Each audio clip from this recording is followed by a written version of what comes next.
তোমাকে এই যে দীঘায় নিয়ে আসলাম, এই এত সুন্দর সুন্দর ঢেউ নিচ্ছ, ভালো লাগছে না খারাপ লাগছে? কথা হবে না, অসাধারণ লাগছে। তাহলে আমাকে বাড়িতে গিয়ে আর মারবা না তো? সেটা কয়েকদিন বন্ধ থাকবে। তাহলে তুমি এত কষ্ট করে নিয়ে এসছো, কয়েকদিন বন্ধ থাকবে। তুমি তো সবসময় মারধর করো, তাই জন্য দেখলাম যে মনটা ঠিক করে। চলবে, এরকম কয়েকদিন স্টপ থাকবে। কারণ কয়েকদিন এই আনন্দের মুহূর্তগুলো একটু কাটাতে হবে তো। কতদিন?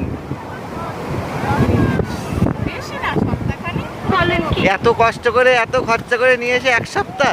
হ্যাঁ, এর বেশি ওটা তো মানে তোমার খুব একটা রেগুলারের তোমার একটা অভ্যেস হয়ে গেছে না, তোমার তো ওটা লাগবে।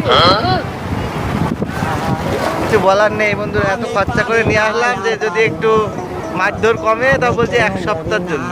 বন্ধুরা, তোমাদের ঢেউগুলো কেমন লাগছে একটু তা তোমার বলো। এই যে আনন্দ কেমন করলে বলো? দারুণ দারুণ। ভালো?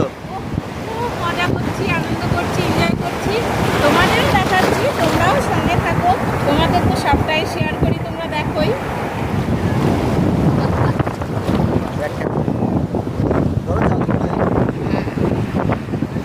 দারুণ আসছে। আমরা হচ্ছে আজকে সকালে এসেছি আর কি।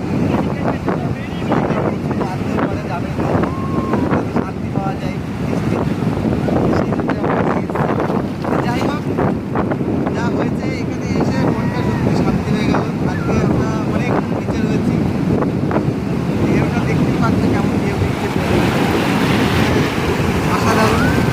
আমরা এনজয় করলাম, দারুণ দারুণ দারুণ দারুণ।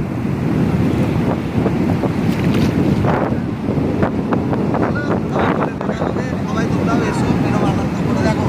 কাজ একঘেয়েমি মানুষের, সারা জীবন কাজ থাকবে, তার মধ্যে থেকে যদি উপভোগ করা যায় এটাই সঙ্গে যাবে, আর কিছু যাবে না। এই যে একদিন রয়েছে না, রিল্যাক্স, এটাই সঙ্গে যাবে। পয়সা মানুষ কামাবে, ইনকাম করবে, কাজ সারা জীবন থাকবে, তো এইটা কিন্তু আর ধরে পাওয়া যাবে না। এই যে উপভোগটা, এই আনন্দ, এটা আর ধরে পাওয়া যাবে না। একদম বন্ধুরা, বাস্তব কথা এটাই। তো সারা জীবন কাজ করো, যাই করো, একটু সবাই একটু আনন্দ করো। দেখো, আনন্দ করতে খুব একটা যে অর্থের প্রয়োজন হয় তা নয়, কিন্তু দেখো হ্যাঁ, ইচ্ছাটা সেটা তো আছেই। আর অর্থও লাগে না তা নয়, কিন্তু হয়তো অনেকে অর্থর দিকেই দৌড়ায়, কিন্তু হ্যাঁ, কিন্তু অনেকেই অর্থটাকেই বেছে নেয়, এই আনন্দটাকে বেছে নিতে পারে না। তো আমি চাইবো ছোট ছোট আনন্দ করো, বেশি হাইফাই দরকার নেই। আমরা